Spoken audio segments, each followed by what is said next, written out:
Good morning from Jessie's Tropical Fruit Farm. Just wanted to show some exciting blooms for this morning. Our first row of Robles Red. We've had blooms, but today we don't see that many.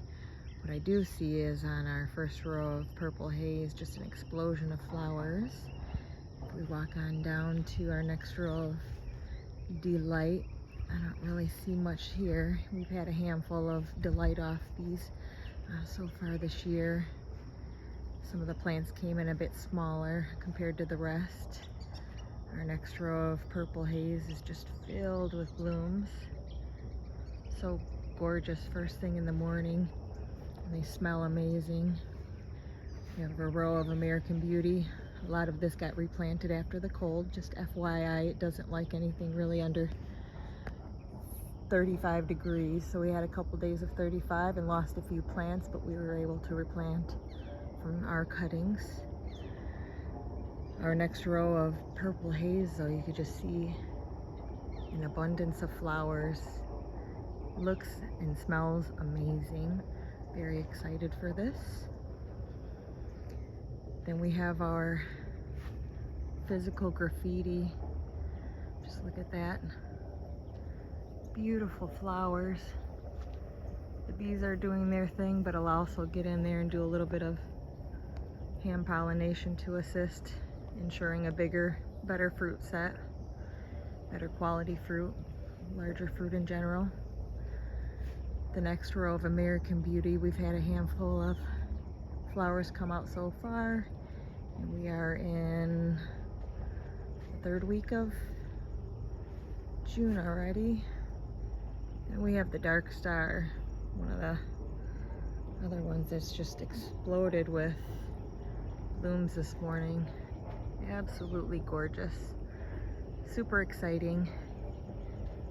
And over the last week, like I mentioned, we've seen a lot of Robles Red blooming, but today I only see a handful. So this is another row of Robles Red, and you can see the flowers that had bloomed are starting to die back. And for anyone who doesn't know, please take the flowers off after a few days.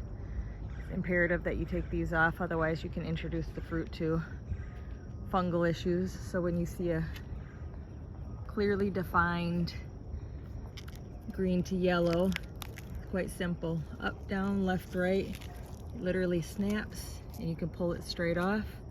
Sometimes the stigma will remain, but take that yellow off and it'll help the fruit dry off and set faster. Here's a really nice one to show you. So down, and you can see it split. It'll snap on its own. Up, you hear it snap. Left, right, slide it off. Here's a great example.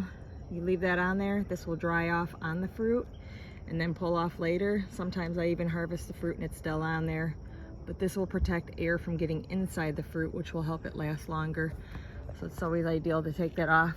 And as you take your flowers off, get them out of your field. It's not a chop and drop type of plant.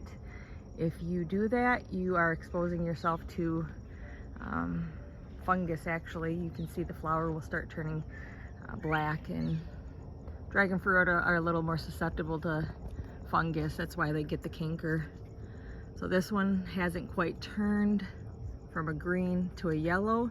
You'll see that line. You don't want to pull it before that, and definitely don't try to cut it. I've tried that and it just dies back to the area it wants to die back to anyways, so you're creating more work and it's harder to pull off if you do that.